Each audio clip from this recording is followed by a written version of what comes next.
everybody, and welcome to another Reluctant Disney Adult FastCast. Yeah, it's the first one we've done in a few months, since Cora and I, the Reluctant Disney wife, were talking about our trip back in 2023 to Walt Disney World. But today's is a special episode that, forgive us for the roughness of it, because we put it together in a matter of, hours the night before.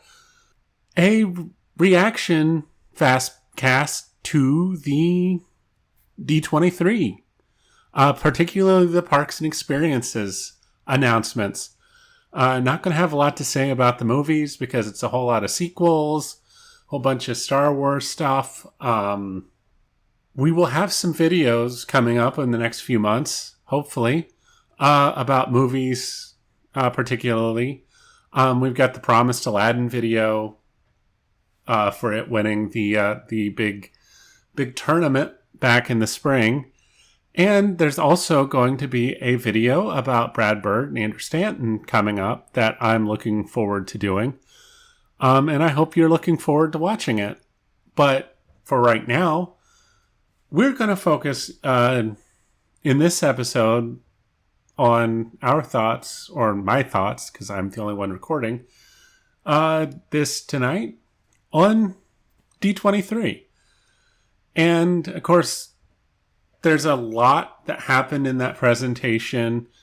A pretty ambitious goal set by the cruises to add another 4 ships on top of the 4 that are supposed to be coming to join the existing lineup of ships in like the next 5 years or so. That's an awful lot of cruise ships. And of course, the caveat with all of these, the ships, the park experiences, pretty much all of them, unless they have a specific opening date. And even then, things change, things happen.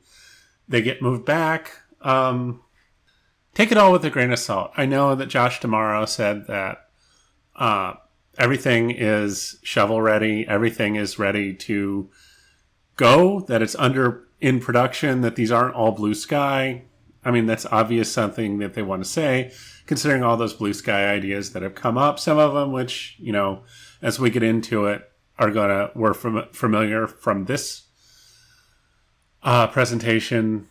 But some of them, the whole blue sky, the multi-leveled paradise of glass and trees and water that was supposed to be the World of Celebration at EPCOT, that, of course, became a nice park in a suburb, basically. Some nice seats, I suppose, a nice conference area where you can get out of the heat into the air conditioning and sit, and they can do festival stuff. An intensely warm statue of Walt Disney that you can get your picture taken next to. And a pretty good attraction with the Moana attraction. But, yeah. I guess what I'm saying is that it's pretty natural to have some skepticism on what was announced at that presentation, considering expectations of the big EPCOT rebuild versus what happened. The pandemic can be blamed for some of it. Bob Chapek can be blamed for some of it. But it's not all those two things. So I can understand why people would be worried that all these big plans, and we're going to get to them at, say, Magic Kingdom, Hollywood Studios, Animal Kingdom, might end up being the World Celebration equivalents for those parks. That it might be a bunch of decals on what basically looks like Mater and Lightning McQueen knockoffs. Who knows? But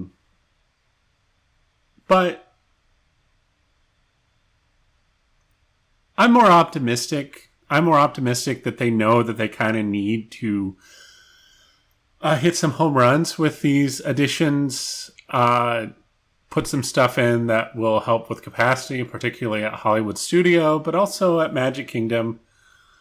So I'm not super, like, I think there's going to be a lot of drive and initiative to get these projects actually done and done well.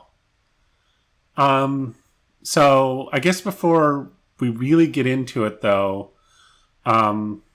we can talk about a bit about the other parks. Sorry, I'm not going to be talking about the Fortnite stuff. The other resorts, I mean, that aren't Disney World, which is going to be the main focus because it kind of was the main focus of the presentation. But there is stuff at the other parks that I'll talk about a bit. But yeah, so I'm not going to be talking about Fortnite. Not really. I don't care about Fortnite. If you came here expecting me to talk about the Fortnite part of the presentation, beyond the fact that Pete Docter would rather have been anywhere else than having to be out on that stage talking about Fortnite, I'm sorry to disappoint you. I really wasn't paying attention during that part when I was watching the replay of it on YouTube. Yeah, no. I'm sorry. I don't know why you would be here for Fortnite because I don't have anything to say about Fortnite. In fact, I was totally checked out during that whole segment that I think I missed some stuff that, like Dave Filoni was on there talking about Smugglers Run.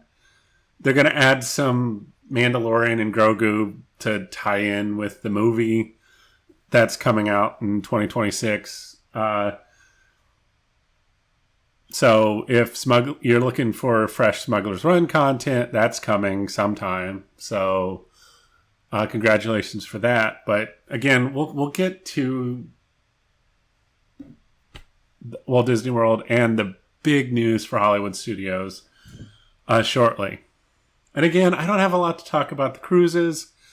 That number of ships is impressive. I'm honestly very skeptical. Of course, I'm not, I don't have nautical experience. I don't have a lot of experience with cruises.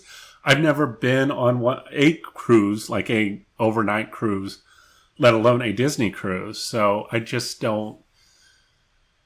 It feels really ambitious, maybe even more ambitious in some ways than the plans that they have for the parks. But that's really all I have to say. I know there's some other stuff like a Hercules show and some other things. But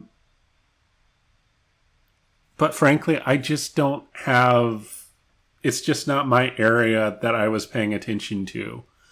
So I would be lying if I said that I had something really deep or really meaningful thoughts on those things other than 8 new ships sounds like a lot. So that takes care of that Fortnite, the video game stuff, Epic Games, and the cruises, which leaves us now with the resorts. I don't remember anything really for Tokyo, except for a new nighttime spectacular, which, I mean, I'm sure will be great. Their shows always tend to be really great. From what I understand, who knows when I'll get a chance to get out there. But no, it all sounds really good. I know there's some new stuff coming to Shanghai and Hong Kong. I think there's some Marvel stuff. Again, this was kind of in the middle of the Fortnite stuff that I didn't realize they were also using to announce, like, the Marvel, the theme park stuff. And I know some of it is going in Shanghai and Hong Kong. And some of it's going at Marvel, the Avengers campus expansion there in at DCA out in Anaheim. And of course, Adventure World, the former Walt Disney Studio Park at Disneyland Paris, has had some big news of the overseas parks. It was arguably the biggest news is with their new area of the park that's around that lagoon and has their version of the Frozen World of Frozen and the Avengers Campus, their version of Avengers Campus. And also they're going to be adding the Lion King Land, which includes that ride that, I mean, you look at it, it has similarities. It's a flume ride. So it's similar to Tiana's and Splash Mountain. Tiana's Bayou Adventure, not just Tiana's. I know there's also a Tiana's restaurant at Disneyland in Anaheim, so don't want to confuse the two. But yeah, the Lion King ride, it has similarities to the flume rides that are in the different parks, but it also looks different. It definitely isn't set up the same way as like Tiana's Bayou Adventure is. So it's going to have similarities, but it's going to be different. And it's going to be the big thing, though, is that it's the first ever Lion King ride. It's going to be the centerpiece of this kind of Lion King Land that's part of this bigger expansion of Adventure World. And it looks neat. It looks impressive. It feels like a big deal. Just looking at it. I mean, the Walt Disney Studio Park was always the lowest. Like it was the kind of misfit park of the bunch that always DCA could be like, well, at least we're not Walt Disney Studio Park. And I mean, this is going to go a long way. These new expansions are going to go a long way to making it actually feel like a park and not just like this little contractual obligation that was stuck next to Disneyland Paris. I don't know if it will completely fix a lot of the issues. There's still issues, I think, with the park, but it's adding a lot of attractions. It'll probably be good. The Lion King one looks interesting. I don't know why the drawing that they showed at the presentation had the live action remake characters on it, even though Josh D'Amaro in the presentation was very adamant that it was going to be the characters from the animated film, which makes a lot more sense because they're actually, characters with personality and not just like CG renderings realistically of animals from Africa. So I don't know. We'll have to see how it goes. Again, who knows when, if ever, I am going to get a chance to go to one of the overseas parks. But if I do, I would look forward to maybe having a chance to ride that ride, or at least get a feel for the new land. We got somebody doing Last Chance Powerdrive out there. I don't know if you heard it. Anyway, so that's all I really have for there. I don't know if they had an additional ride. I'm going to be honest. And if I don't sound very prepared, yeah, I've got a list, but there's stuff that I missed watching the video. I know that Robert Downey Jr. is going to show up, which sounds like a big deal as Iron Man in the rides because they've always kind of had to cut around that. And it was kind of silly, but him showing up actually does seem like a big deal for the ride. But I don't remember if that's at DCA, if it's at Paris, if it's at Shanghai, Hong Kong. The only one that I'm confident it's not at is Walt Disney World because, the Universal agreement. But I mean, if Marvel, you're really excited about the Marvel rides, really excited about taking a trip out to see the expansion at the abandoned Circuit City that is the Marvel campus, Avengers campus at DCA. I don't know. You've got reasons to be excited, and yeah, let's go to California before we end up back where the bulk of my talk is going to be here.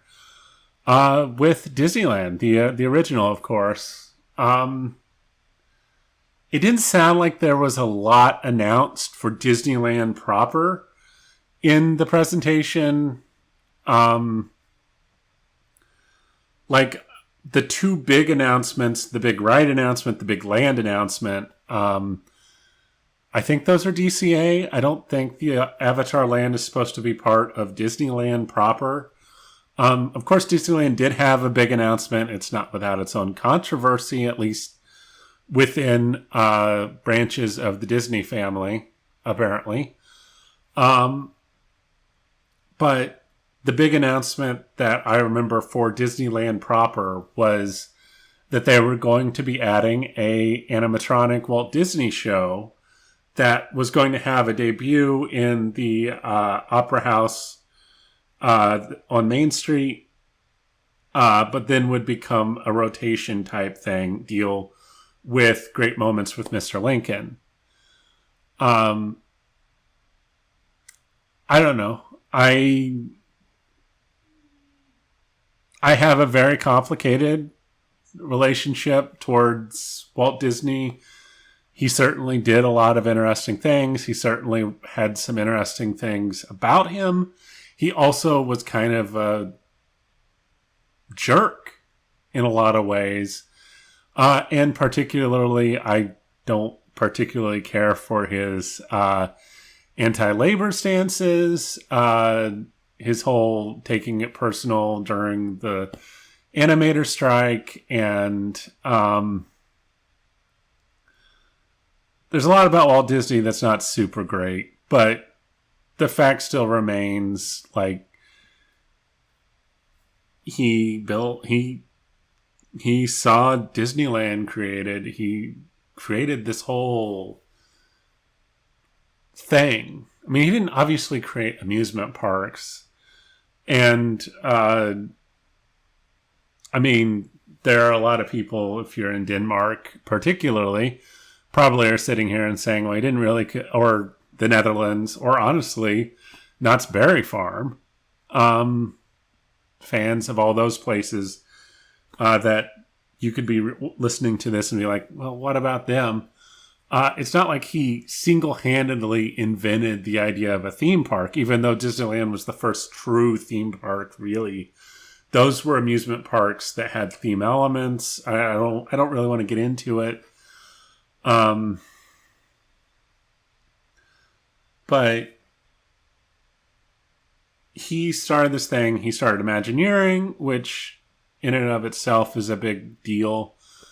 I mean, he's Walt Disney. He's the face of the company other than Mickey Mouse. I'm not worried that they're going to, like, make him say stupid shit. Excuse my language, but I don't know. I don't really care in the sense that I don't think there's like going to be some great dishonoring of his legacy any more than what he actually did that complicates and dishonors his legacy anyway. That's just my feeling. I'm glad that they're not getting rid of Great Moments with Mr. Lincoln, which would seem like a really bad idea considering the history of that. I've never been to Disneyland, as you may have known from the previous FastCast. I keep wanting to say FastPass. It's FastCast. And I don't know. Like, obviously, I've seen the Hall of Presidents show multiple times. Its iteration pre 2000 refurbishment iteration, the one that they brought in during the Obama years, that kind of updated the film and some of the content. I've seen every president except for the one that preceded Joe Biden, and hopefully will not be succeeding Joe Biden. I'm not going to really get political here, except for, yeah, no, that guy sucks.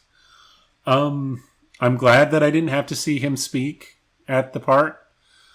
But yeah. Yeah, I'm pretty certain I saw W.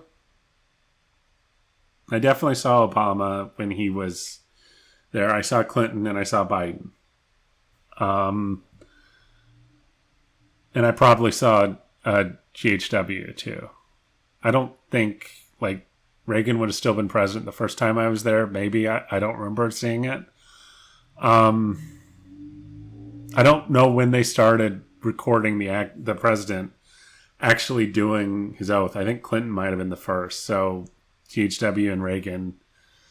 Again, I don't remember exactly all those details.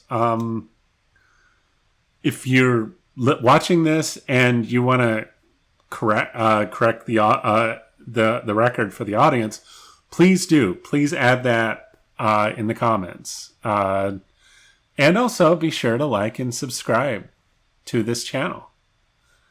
I would appreciate it. Cora, the reluctant Disney wife, would appreciate it. Anya, our consulting, our creative consultant, and our executive producer would also appreciate it. But yeah, that was a big digression from the fact that I've never been to Disneyland. I know there's similarities between Lincoln's part of Hall of Presidents and Great Moments. I'm glad that there's still a chance that when I get out to Disneyland, I'll be able to see Great Moments. Yeah. And I'll get to, see the Rivers of America, the original Rivers of America, and the original Tom Sawyer Island, because as we will get to, the one at Walt Disney World at Magic Kingdom, their days are numbered.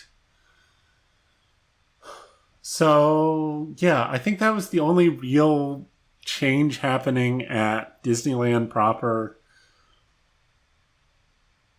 But DCA is having some big changes happening.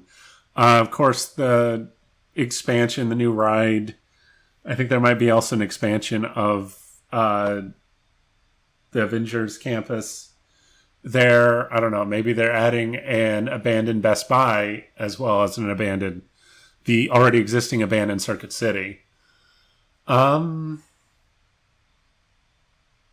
They're adding the new Avatar Land, which is going to incorporate the existing Avatar mythos lore into their land. I assume is going to be maybe more focused around the second movie's kind of feeling. Whereas, Pandora, World of Avatar at Animal Kingdom in Florida kind of more fits the first movie. And it's also, the new ride is supposed to incorporate elements of the next movie that's coming out next year, next December, and subsequent sequels. I don't know. We'll see if those happen. They got a better chance of happening than, say, Kevin Costner finishing all 4 of the Horizon movies, sadly. But I don't know. We'll see. The drawings look interesting. We'll see how much between the concept and reality we get. I don't know. I really have. I've not ridden either of the rides. I'm not entirely certain that I can fit onto the Flight of Passage. And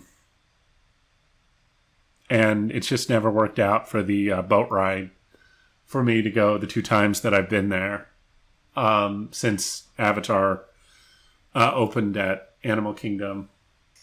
But it was a really interesting land, and I'm sure that the new one at DCA, I assume it's DCA. Again, if I'm wrong, please correct me in the comments. But we'll see. And I'm really interested to see what they do with the Coco ride. Hopefully it'll be a good one. I'm glad Coco's getting a ride. Right now, as far as permanent aspects of the in the parks, all they really have is the segment that they put into PhilharMagic at Magic Kingdom, which is a very good segment. It is. Like, I was blown away by how good it was. PhilharMagic is...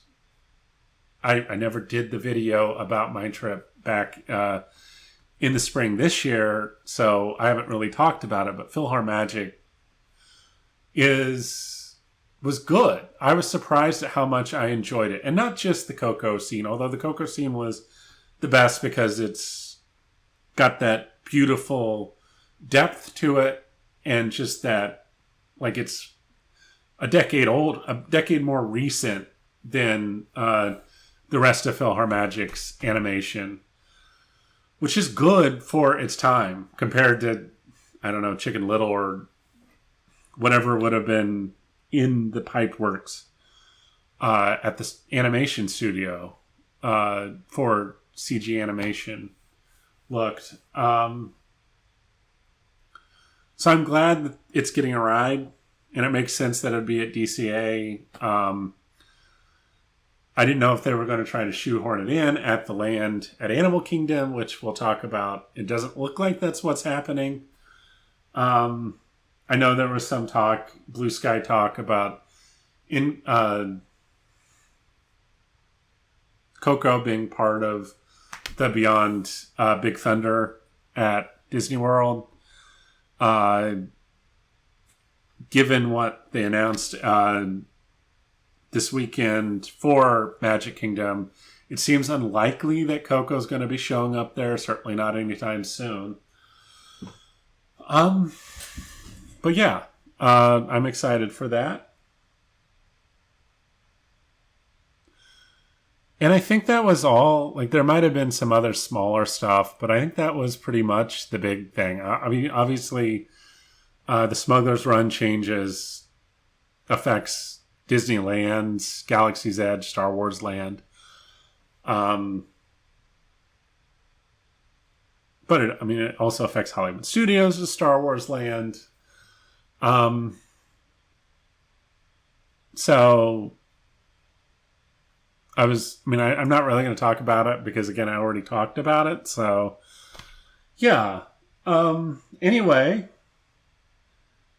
that brings us to, and again, if there's a big announcement that I overlooked at any of the other parks, I apologize. If you really feel strongly about it, please comment about it.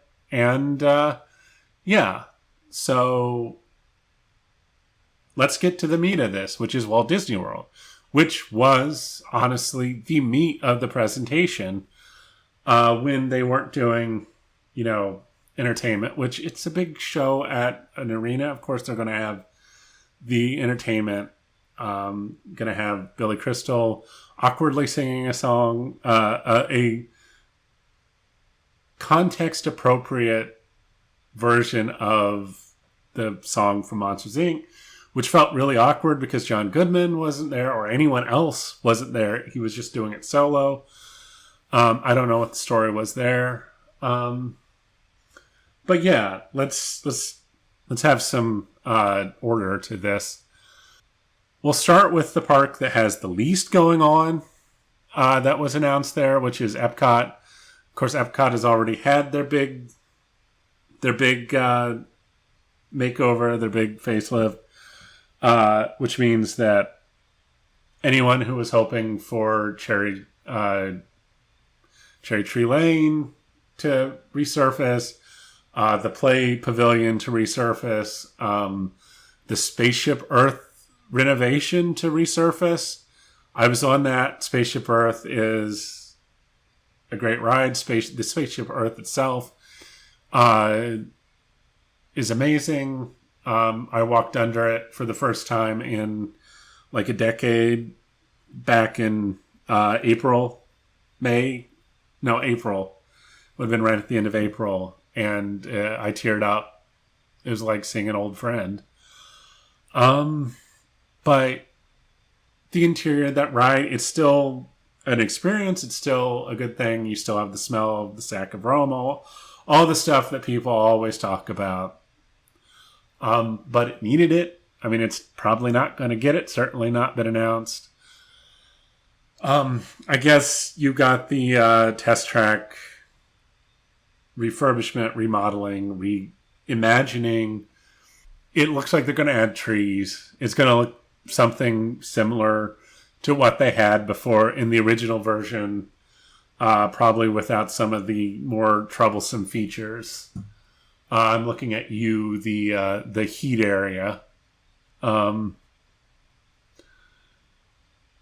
But I mean, they're going that's the big thing happening. The other big thing is they're opening up a Spaceship Earth lounge.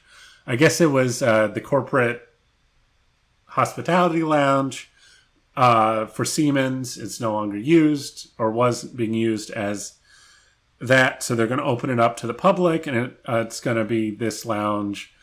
I mean, it looks like their typical drab beige mindset with all of their, lounges and restaurants and DVC resorts that they seem to be opening up these days. But I mean, it looked like it has a heck of a view. It looks good.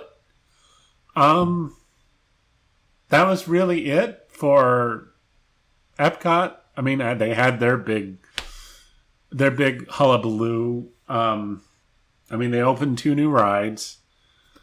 They added a walk-through attraction, and then they added a nice park and a nice event center. So, like I said, it was a good day if Epcot was, the flagship park in a, 25,000 population suburb in, I don't know, DuPage County, Illinois. It's a little bit underwhelming for, Epcot, which should have been better. It really should have been. And of course, anything people were dreaming about, like somehow a return of Horizons, or, actually making another good ride that really focuses on Figment or whatever. Basically, I think people that have been dreaming about maybe a new pavilion in the World Showcase. Obviously, none of that was announced, and that's unlikely to happen which would mean probably in the next 5 years. Epcot is basically in its kind of sit and consolidate mode for the time being. Which is probably good, because the other 3 parks are going to have massive areas that are the fences are going to go back up, just like they did at Epcot. So it's probably good that there's one of the parks that just doesn't have that to that degree going on. And I guess we'll start with Animal Kingdom. We'll go Animal Kingdom, Hollywood Studios, and then we'll finish up with the Magic Kingdom. And of course, the big announcement with Animal Kingdom was Dinoland USA is done. I mean, the thing that everyone kind of knew was happening for the last few years is going to happen. They're going to replace Dinoland USA with a tropical America's South America. I don't remember exactly.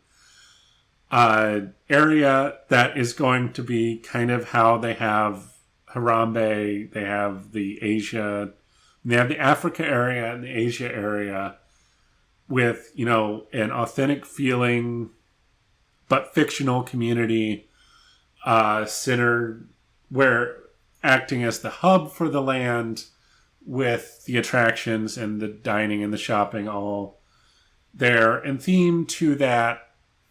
So they're going to do it in the same vein as their Asia and Africa lands are. And I guess it's a fictional world, but Avatar, Pandora World of Avatar, kind of set up like that as well. It's what? Pueblo de Esperanza is, I think, the name of it. Like the fictional town that's going to be at the center of the new area. And it's clear they're reusing a lot of buildings, but they're going to put facades like Restaurantosaurus and its wonderful theming is going to be going away, and it's going to be replaced by a hacienda that I assume they're going to have great care with the theming with it. Even in the drawings, you look at the top of it, it looks like Restaurantosaurus. Now, I can't imagine they're just going to have it look like Restaurantosaurus. It's going to at least look plausible that it's in this South American, like Colombian village. Otherwise, it's going to look bad. And of course, where Dinosaur is, if you looked at the drawing, where Dinosaur currently is going to be an Indiana Jones ride. I don't know if that means that they're going to reuse the dinosaur track, which, if they were reusing the dinosaur track, kind of points to they're just going to reuse basically the Indiana Jones experience at Disneyland because they're the same ride system. But that's not set in South America, so the Japanese, the one at, is it Tokyo? Or is it Hong Kong? Again, I don't remember. Has one that is set in South America, but supposedly this is supposed to be an all-new story. Doesn't mean they're not going to use the dinosaur ride system, but it's supposedly going to have a new story. And I assume they're going to have, going to make it a thing. And of course, over on the other side, I don't know where exactly this is. If this is like where Primeval Whirl used to be, kind of over in that area, kind of where the Chester and Hester's Dinorama, the theme, the amusement, the cheap amusement park aspect where that used to be. I think they're going to build the casita from Encanto. It's going to be a ride. It's going to be themed on the day that the kid with the animal powers got his powers from the movie. Hopefully it won't be as traumatic. I assume they're not going to have like Mirabelle's flashback in the middle of it, because that would be traumatic as hell. And it doesn't have a lot to do with animals. Like, I think they're trying to keep it themed to animals, given that, it's Animal Kingdom. Like, they made a big deal with the Indiana Jones ride. He's going to be searching for a mythical creature, which keeps in line with creatures from today, creatures from the past, creatures from myth, theme that they set up for Animal Kingdom. That predates them trying to say they're not a zoo when they totally are a zoo. Or at least that's part of Animal Kingdom. It certainly is a zoo. But yeah, the casita... Sorry, my phone was going off. The casita from Encanto is going to be there, and that's going to be a big ride, a dark ride of some sort. And there is going to be a third ride in the land. It's going to be a carousel with original renderings of Disney characters, like done in a style of an old carousel, like weathered wood animals they're going to put on it. Like, I guess they showed a model of Kevin from Up was going to be one of the animals that's going to be on the carousel. And I mean, again, that's just a capacity eater. That's basically the flat ride that you put in secondary to the big rides in the land. Give something for younger kids that also shouldn't have huge lines. I mean, it's going to replace Triceratops Spin without it being Triceratops Spin. And of course, there's going to be restaurants, like Restaurant Source is going to still be a restaurant. I'm sure they'll have a snack stand or two. They'll have a shop.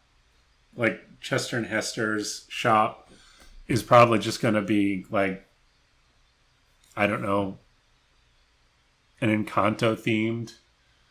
Like it like where it would be relative to the Casita and that area, it would be over towards there rather than next to the indie area per se. But yeah, that's the big Animal Kingdom news is Dinoland USA is going away. It's not going away right away. They're going to build it in stages. I assume that Dinosaur is going to be like the last thing that they get rid of before they like maybe shut it down completely. So if you're going anytime soon, the ride's still going to still be there. Who knows? The Boneyard, I don't know if they're going to keep that playground and just retheme it or if it's gone too. I know that it looks like if you've got families, got small kids, that would be a sad thing. It's a nice looking play area. But, I mean, its days are numbered. The permits have been filed for the work to start. I don't know how much, I don't know when they're going to start actually taking down parts of Dinoland. Or closing it. It's not been announced yet. When it is announced, it'll probably be a few months. I don't know. The only other big announcement from Animal Kingdom is, of course, already announced that there was going to be a Zootopia show that was replacing It's Tough to Be a Bug. I don't know if they will keep the effect that creeps out so many people in the seats. I assume the seats are going to be completely remodeled. I don't know if it's going to be the same kind of, experience with the 4D elements. It's Tough to Be a Bug. I'm glad I got a chance to see It's Tough to Be a Bug the last time I was there, because that's almost certainly the last time I will have a chance, because it sounds like the Zootopia show is probably going to be opening up sometime in winter of next year, which to me, I assume February, maybe early March. I'm not really sold on the Zootopia show. I mean, I've always enjoyed It's Tough to Be a Bug, but it's pretty clear that It's Tough to Be a Bug was not bringing in the crowds that the centerpiece attraction really needs to have. Even certainly compared to Mickey and Minnie's Runaway Railway, if we want to call that the centerpiece of Hollywood Studios, or Tower of Terror, or Spaceship Earth even. It really wasn't drawing in the crowds. So it's not a surprise that they found something to replace it. Even though a Zootopia show feels a little weird, I guess they're going to put an ecological spin on it, so we'll see. Yeah, that's all I've really got for Animal Kingdom. So yeah, let's go to Hollywood Studios next. And like Animal Kingdom, we have a new land. We don't know exactly where it's going to go. I mean, I've heard rumors. I've heard a bad rumor about Muppets being gone, that they'll put it off of Grand Avenue, the land off there. I'm getting ahead of myself. Of course, what I'm talking about is they are building a Monsters, Inc. land at Hollywood Studios. And that's pretty cool. Like, obviously, there's the ride that replaced Superstar Taxi at DCA is Monsters, Inc. themed. Of course, that was a rush job to just basically put a facade, Monsters, Inc. facade over the entire ride. So, like, there are characters in various states of being dismantled that are underneath suits, or, outfits. And that was a ride. That was the first ride that was themed to Monsters, Inc. in any of the parks, I believe. I believe that predates the ride at Tokyo Disneyland. The Tokyo Disneyland is kind of a elevated Buzz Lightyear Blaster Toy Story Mania ride. Like it's got a very similar, like it's, you point, and things happen.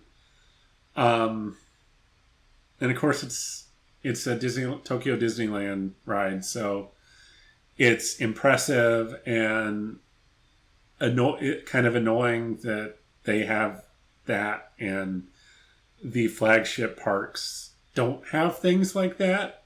Not really. Which kudos to OLC for all of that, but that's the way it goes. But those are just individual rides within lands that are not just themed to Monsters, Inc. This will be the first Monsters, Inc. themed land. And they're going to build the Monsters, Inc. factory building. They're going to build parts of Monstropolis. Probably going to have a version of Harryhausen's, I assume, as a sit-down restaurant. They'll probably have a quick service restaurant. I don't know if they're going to have a second ride. Like the centerpiece ride is going to be the thing that they hadn't done with the other two, which is a roller coaster based upon the doors. Like the climactic action scene at the end of Monsters, Inc. with the doors going around the warehouse and flying around and crossing through the warehouse and all of that. They're going to try to build that experience as a roller coaster. And I'm really curious how that's going to go. Is it going to be like a over way too quickly experience like, Tron? Or is it actually going to have a story and build and give you that feeling that you get, that you still get 2 decades later, over 2 decades later, of going through that warehouse and the rush and that excitement of the doors flying around and the chaos and all of that. And I'm curious to see. And it all sounds great. I'm sure they're going to do a great job. Hopefully it won't be like walking through on the face of the sun like Toy Story Land is. I don't know. I mean, apparently shade is the enemy of profit. So, but, being able to actually exist and not have your sneakers sticking to the asphalt is also a good thing for profit. So I don't know. We'll see how that goes. but I'm sure it'll be fantastic looking and all that. The ride, I hope they don't spare any expense for that, and it's good. Again, we'll have to see about that. There is an open question of exactly how are they going to, where are they going to put it? And I know there's been speculation, articles with contradictory information that are kind of like, well, they're going to put it where the Muppets are. The Muppets Courtyard, they're off of Grand Avenue. And like people like saying, oh, look, there's a brick facade. That building clearly is the Muppet Theater or whatever. I mean, putting aside the fact that the Muppet Courtyard is much smaller than people think, there's no way that they could put that roller coaster, a restaurant, and anything else really in there without like taking out Star Tours, without taking out part of the road and parking lot beyond that, without taking out even Backlot Express, and maybe even the Indiana Jones Stunt Spectacular, which, if there's only one ride, there might be like a second like flat ride type thing for like I don't know what it would be. There probably will be a second ride. It'll be a smaller like secondary ride. But given those two rides, you're going to take out two shows. One show, which in fact is, when I went there, is just packed. The other show still does good numbers. It's never busy, but they do have people in the seats. Star Tours isn't often busy, but they're not going to take those three attractions out. And a big soaker of dining, quick service dining, with the Backlot Express out for this land when they've got basically a ghost town sitting over on the other side of the park at the animation courtyard. What it sounds like they may be looking towards is they're going to take out the Star Wars launch bay and the animation building behind it, which makes a lot more sense, especially if this land is achieving its primary goal, which I assume is to increase capacity at this park that has way too many rides and very little space. Like top-notch rides, like e-ticket rides, e-ticket versus not e-ticket at Hollywood Studios is just too big. Like there's too many of them, which they're going to be adding a big e-ticket ride when they add this land, but they're adding another land. They're not going to subtract used land, particularly with beloved institutions like the Muppets and Star Tours. Like, if anything kills the Muppets and Star Tours, it's going to be an expansion of Galaxy's Edge, which is another thing. They're not going to build this big Monstropolis, Monsters, Inc. factory building with a roller coaster in it right next to Galaxy's Edge. They're not going to do it. It doesn't make any sense. Even if they can, I don't know, turn Pizza Rizzo into Harryhausen's.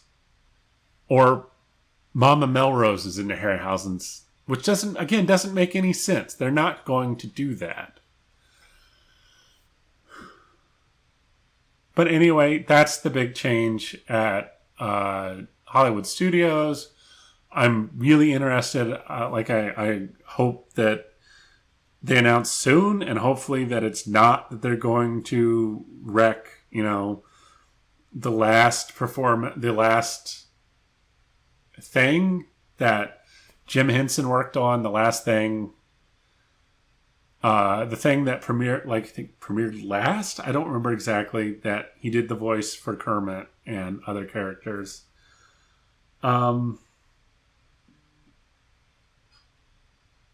They might. it seems like a bad idea if they did. Anyway, again, I think that was the big news for Hollywood studios. I mean, the Smugglers run, they're adding Grogu and the Mandalorian. If you could tell, I don't care a whole lot about that. Let's just move on. And let's move to the final park, the original park at Disney World, and the one that is, assuming that these projects actually come to fruition, are going to be the biggest expansion of the parks, of any of the parks. Certainly the biggest expansion at Walt Disney World. And honestly, the biggest expansion at the Magic Kingdom, certainly, since the park opened. Bigger than adding the rides that they added through the years, or bigger than the new Fantasyland update. And of course, that's the first big announcement was a Cars Land. Not a clone of the Cars Land at DCA, which, of course, is, from what I've seen, I've not seen it personally, so I can't personally vouch for this. From what I've seen, though, is quite possibly the best land added after as an expansion to a park that certainly of the North American parks.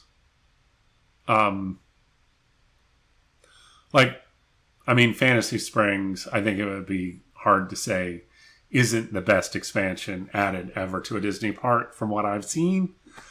I don't know that for sure. Again, I don't want to make claims unless I actually can personally vouch for it. But it looks like it was a good expansion. This is Cars themed, but it's going to not be themed around Radiator Springs. Instead, it's going to be themed on, it looks like some kind of Pacific Northwestern theme. There's going to be dirt, like kind of simulated dirt track, kind of like an off-roads race. I don't know. Obviously, we have to wait for more details, exactly how the rides are going to be set up. But it looks like there's elevation changes with the ride, maybe with the whole land. Like it looks like it's based on Grizzly Peak from DCA, but it's not set in California. It's Cars themed without being in Radiator Springs. Again, I don't know how they're going to go with that. We'll have to wait for more details. I think it's intriguing. I think I'm waiting for details on how it's executed. I know some people are baffled by Frontierland having Cars. Never mind that Cars is of the West. And Frontierland is already kind of... the Country Bears seemed more akin to Nashville, Appalachia, than the Wild West. Of course, Tiana's is New Orleans and not the Wild West or whatever. Obviously, Big Thunder is Western. But, Tom Sawyer's Island, Tom Sawyer would be Missouri. It would be the Mississippi River. Even at the time when Mark Twain was writing the books, Tom Sawyer and Huck Finn, to call that the Wild West, the Mississippi River, the Wild West, is specious. Although when the books are set, it's a little bit more true. But it doesn't matter. I'm not really that sold on the idea that Frontierland needs to be, some kind of Wild West thing. And it's already kind of spent anyway. I mean, you've got Liberty Square there too, which is its own thing. It's more like New Orleans Square at Disneyland.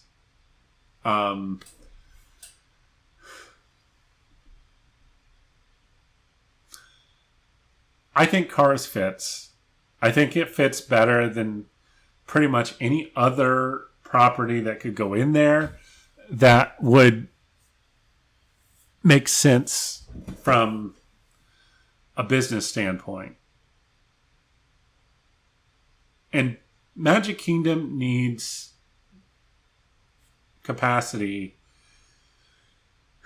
And the update, the expansion has to make sense in terms of logistics, in terms of navigation, which means the obvious place to put it is the place that they're going to put it, which of course is what has been awfully controversial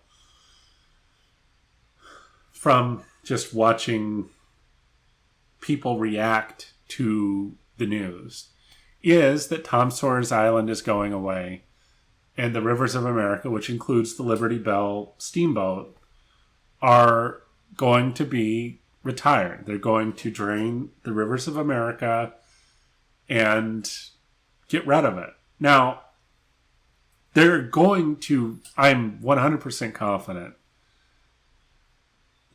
And again, this is not based on anything. I don't have any information. I don't know anybody at Disney. I don't have any inside information. This is 100% speculation. But these are my own thoughts that I have. There will be water, and there will be plenty of water. There will be water features. It won't necessarily be quite the same way. I will miss having the shot over the water towards Independence Hall at Liberty Square and the castle behind it. Not only does it have symbolism, a certain symbolism to it, that fits for a video that is maybe going to come out next year. We'll see. But it's good, especially at night. There's just something beautiful about it. But they're not just going to put an asphalt parking lot where Rivers of America used to be. It's going to be pretty. I guarantee that it's going to be aesthetically pleasing. It's going to be green. And it's going to have water. It's going to have a lot of water. It's just not going to have the Rivers of America. And I don't know, are they going to get rid of the Liberty Bell? Is it going to be shoved off into some boneyard somewhere in the back recesses of Disney World? Are they going to move it to some kind of archive? Are they going to scrap it? Or are they going to set it up? Who knows? Maybe it'll be the facade for a Tiana's restaurant or some other restaurant, or it'll be used in some capacity. I don't know. And Tom Sawyer's Island, yeah, I had memories there. It never was like, oh, I must go to Tom Sawyer Island when I was there. It was nice that there was area that was kind of isolated from the rest of the park, that was kind of quiet, kind of naturey. Those are good places. I hope they don't lose that with the new expansion and the replacement of Tom Sawyer Island. But it wasn't like it was this thing that you had to do. And if they're wanting to expand, like they want to add the Villains Land, which has to go somewhere over there, it's going to go somewhere. You getting rid of Rivers of America takes care of the thorny issue with any expansion at Magic Kingdom on that side of the park, which is still the best place to do it. That there are dead ends. There's a dead end at the Haunted Mansion. There's a dead end at Big Thunder Mountain. this will take care of that dead end.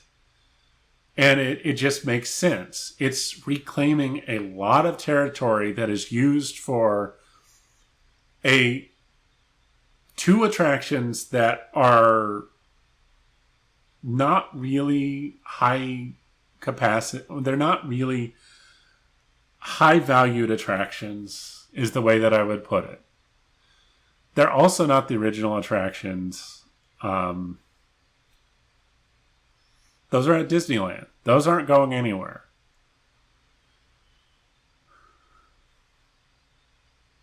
There are things that I would be really sad if they got rid of them, because frankly, I don't see a reason to get rid of them. Whereas this, I think there are valid arguments for that's where you put the expansion.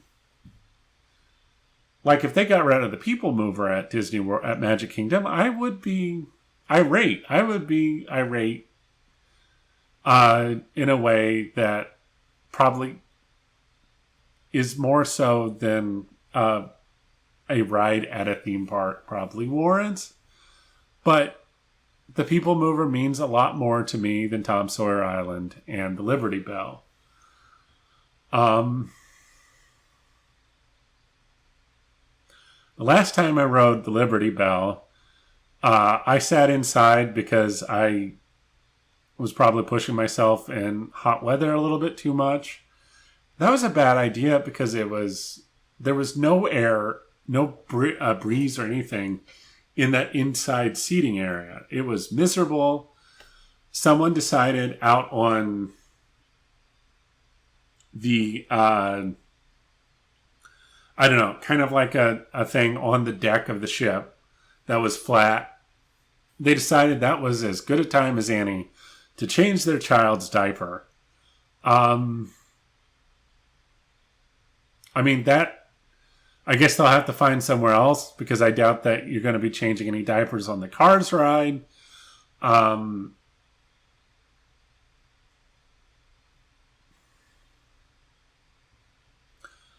assume there won't be any. I mean, there's sorry to all the people who fell off, or they're not sorry, but sorry to all the people who have jumped off the rafts to Tom Sawyer Island through the years. They won't have a chance to do that much longer. I don't know. We'll see. It's exciting to see an expansion like that. I don't know. We'll see. And of course, the final kicker of the presentation was also at the Magic Kingdom, which is a Villain's Land. The Villain's Land was not as fleshed out. It's not going to, I don't think it's going to open at the same time that the Cars Land is. The Cars Land is going to open in the next 2-3 years. I don't remember, 2027. I think maybe is the number they kicked around. All these projects are supposed to be up and running by 2029, 2030, something like that. We'll see. I mean, hopefully they have better construction schedules than the Cake Bake Shop, the Gwendolyn Rogers Cake Bake Shop, which, as of the recording on the evening of August 14th, 2024, still has not opened and does not look like it is going to open anytime soon. For that matter, the corn dog stand, I don't think is open yet either at the boardwalk. So, I don't know what's going on. Hopefully the construction at the parks goes faster. I mean, the work on Tiana seemed to go faster. Of course, I mean, they've had issues. I assume they're getting them ironed out or have gotten them ironed out. I don't know. Someday, maybe we'll be more prepared for these than we are. This is just part of the experience. We're just trying to get this out, so I don't sit on it and then it's 4 weeks after D23 and any sense of immediacy is gone. It may already be gone at this point. Anyway, let's get off of that. This is a learning process. These are going to get better as time goes on. We're going to get more prepared. This is going to be good. And I hope you come along with us. But yeah, it's supposed to be, these are all supposed to be done in the next 5 years or so. Are any, like, the Villains Land sounds like it's going to be really complicated. If they pull it off, if they don't nickel and dime it like they did Star Wars Land, it could be really good. And Disney is still capable of doing good things. They did a lot of good things, have done good things. Even Galactic Star Cruiser had its problems. It had so many problems. Much more popular videos obviously got into it. So I'm not going to talk about that, but it's done a lot of good things. There are still creative people working at Disney World, and as long as the executives show that they need something good and that they don't nickel and dime it apart, so that you end up with a aesthetically pleasing land with attractions ranging from Smugglers Run to Rise of the Resistance, a excellent creative ride that, breaks down all the time, but has no kinetic energy whatsoever.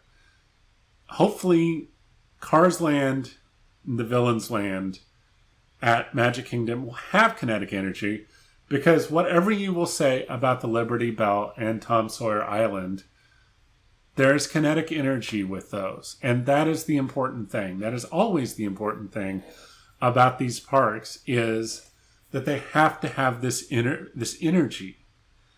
Things have to be moving, or it just feels inert. And that's the thing that I'm worried about with all of this is, are they just going to build beautiful, seemingly lifeless areas? Are they going to try to rely on sound and static aesthetics? Because sound and static aesthetics are 10 times easier to convey and have less maintenance needs than anything kinetic. And that's what I'm worried about. But I don't know.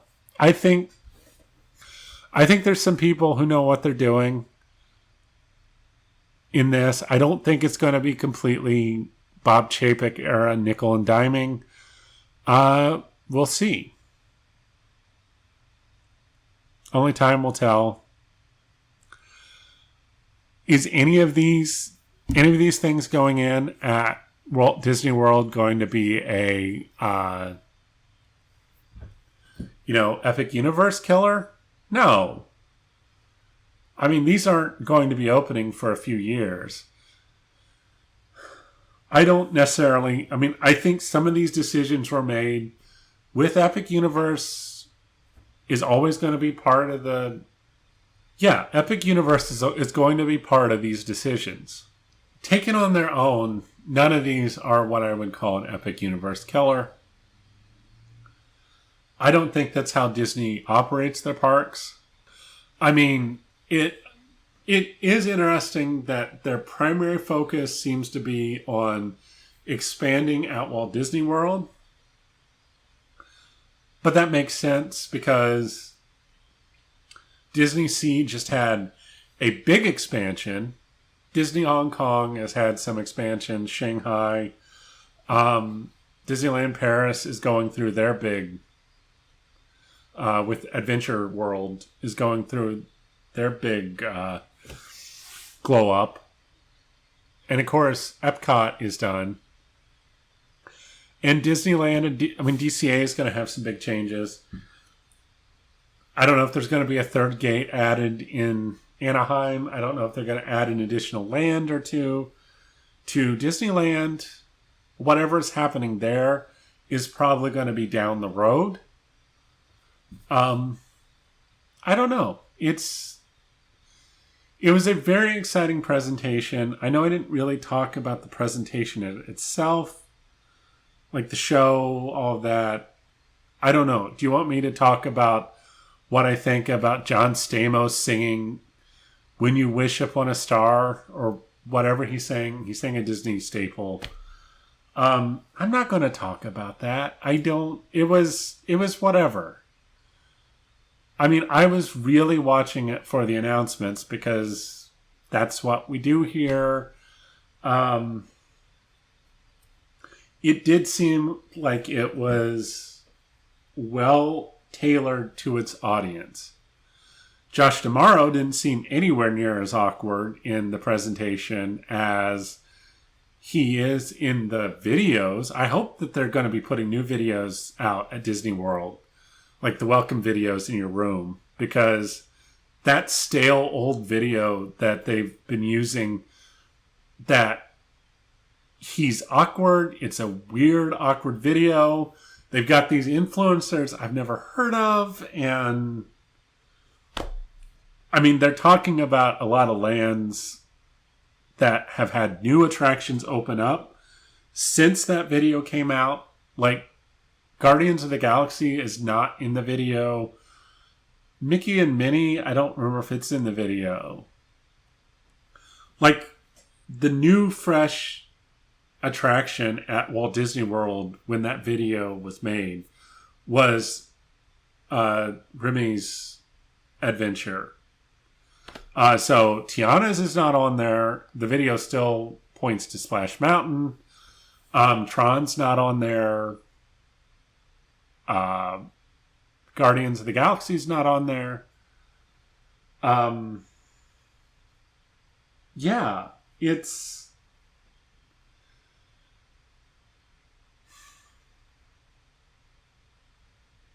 not a good video, but the presentation worked. Josh D'Amaro worked up there. The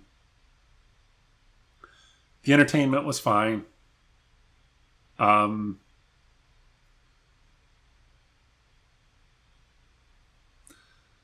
Yeah, I mean, it was a well done presentation.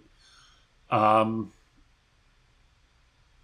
feel like the parks are a much brighter area for the future than the Disney animation, Pixar, their other franchises. I mean, I'm going to be honest. I really don't care what Marvel's doing. I really don't care what Star Wars is doing outside of maybe Andor right now. I do care what Disney Animation and Pixar are doing. I know there's going to be a lot of sequels, which isn't a bad thing. Inside Out 2, I had every intention of doing a video for that, but it got away from me. So consider this the Inside Out 2 official opinion of the Reluctant Disney Adult. It was a good movie. It repeated a lot of stuff from the original movie.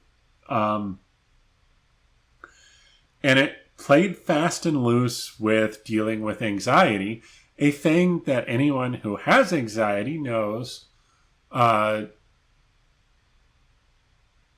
you don't just get over in one weekend or one stressful week at camp.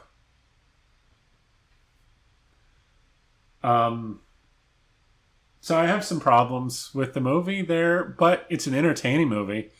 It's a much better movie if you view it as a movie about joy and anxiety than about a movie about Riley, whose story doesn't make a whole lot of sense. But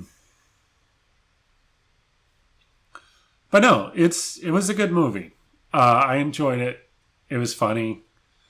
It had a good energy to it, like a good story and filmmaking energy, not like the mood or the vibes, even though for the most part that was good too.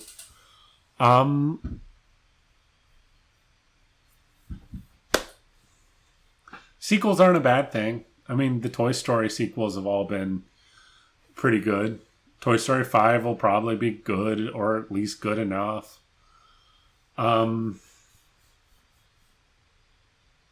Yeah. Anyway, that's all I've got. We try to keep these to an hour. This one's a little longer. That's just the way it goes. I suppose I cut out all of the pauses and trying to collect my thoughts and ums and ahs, and everything. It'll be closer to an hour, but anyway, it's been good talking here. It's been good just kind of sharing my thoughts. As you know, like I said, these are rough. These a lot of ums and ahs, and if you've stuck with me through this, I hope you've enjoyed it. I hope you have you've gotten my thoughts. You've gotten an understanding of things and want to hear more. And we'd like you, if you really enjoyed it, if you didn't enjoy it, if you have corrections or just want to talk about something that maybe we missed, please comment. Please interact. Please interact and be a part of this community. And go ahead and like and subscribe to this video and subscribe to our channel. There are videos that are going to be coming. I can't say they're going to be coming in the next few weeks, but there are going to be at least a couple more videos this year. Like I said earlier, we've still got the promised Aladdin video from the March Madness tournament. Aladdin was the winner for the animated movie tournament, and I'm going to be doing a video about it, so look forward to that. And like I said, there's also going to be a video that's going to be kind of comparing and contrasting the arc of Brad Bird and Andrew Stanton's films, the two big Pixar hits, which then lead to live action disappointments for Disney, that then lead right back to them doing sequels for two of their respective popular hits, that I'm really interested how it's going to turn out. Been going through Andrew Stanton and Brad Bird's filmographies. I got a chance to watch Family Dog.